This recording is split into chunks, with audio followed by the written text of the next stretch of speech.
Hi, this is Todd from the Scoundrels Cantina, and welcome to another LEGO Star Wars set review with an upgrade to it. In this video, I'll be reviewing the solo Star Wars Story Imperial TIE Fighter set, whose number is 75211. For those of you who are wondering whether we accept the characters you get in this set into our headcanon, we do because they're well done, and there's no reason why they can't fit in with the EU by our opinion. Anyway, if this is your first time watching one of our videos, be sure to check out this video in which we explain our personal headcanon view on all of Star Wars, and the link for that video will be down below. First off, I'll be going over the minifigs, and then I'll review the set itself, which the other scoundrel Luke has already upgraded. So with that said, let's begin.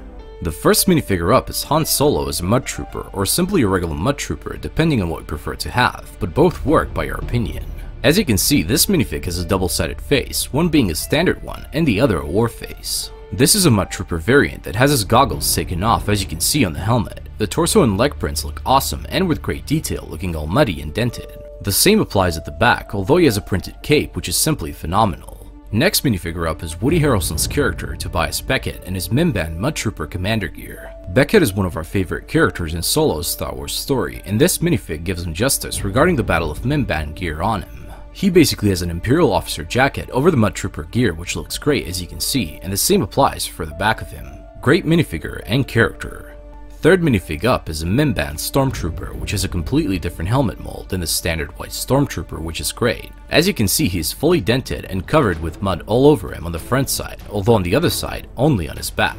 He also has the exact same cape as the Mud Trooper, and we just gotta say we love the fact that he has a hood printed on it. As always, the Clone Trooper face mistake is always present with Imperial-based Trooper minifigs. The last minifigure is an extremely detailed regular TIE Fighter pilot, which has a clone face mistake, as you can see. There's nothing much to say about this minifig, except that it has very detailed prints everywhere, and is one of the best TIE Fighter pilots up until the year of 2018. So anyway, with this set, let's review the set itself.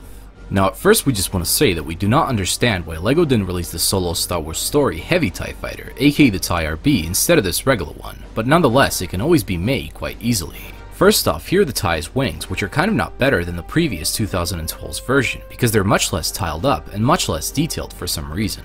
I mean, they're still very good looking, but are simply not better than from their previous version. By the way, we have a review done on the 2012 TIE set / mock, aka upgrade, if you want to check out the version we prefer to this set. Anyway, here's the inside of the wings, which isn't really accurate to the real thing, but does look better than the 2012 version. The cockpit and the parts that connect to the wings are the first time LEGO did an actually accurate look of that part of the TIE Fighter, which was seen in the other TIE variants throughout the years. Keep in mind that Luke the Other Scoundrel has slightly upgraded these parts of the TIE Fighter with more light gray pieces that can be seen on both sides here, which originally had dark gray pieces. Tiles have been added on the top and on the sides to make it more smooth, and the cockpit itself has been sloped up as much as possible to make it be more round. The tiling and sloping is mostly seen at the top of the cockpit from both sides, and it simply looks great. This is what it looks like when we open up the cockpit, and as you can see, there's not much space inside, which is kinda weird, although there's enough space to put in the TIE Pilot. It simply looks nice and cozy inside, and it's all tiled up as well, so let's just close it up. The backside of the TIE Fighter looks very nice and accurate, especially with the middle part and the red lights. I mean, LEGO did an awesome job with this one, and we were very pleased with it. All in all, this set has a great range of very unique minifigures and a good build, although we still think it should have been the Heavy TIE Fighter variant instead of the standard one. Anyway guys, this is it on the set review, and I hope you all enjoyed it, and if you did, be sure to check out our other videos and subscribe. The links to the playlist for our other set reviews will be down below, as well as the playlist to our mock reviews and custom minifigure builds. Before we end this, be sure to check out Luke's room tour video, in which you can see his whole LEGO Star Wars collection, and after you watch it, tell us in the comments down below what you want us to review next. The link for that video is also down below, and I hope you enjoyed the slideshow now at the end. Anyway, remember guys, God is awesome, may the Force be with you always, and we'll see you in another video.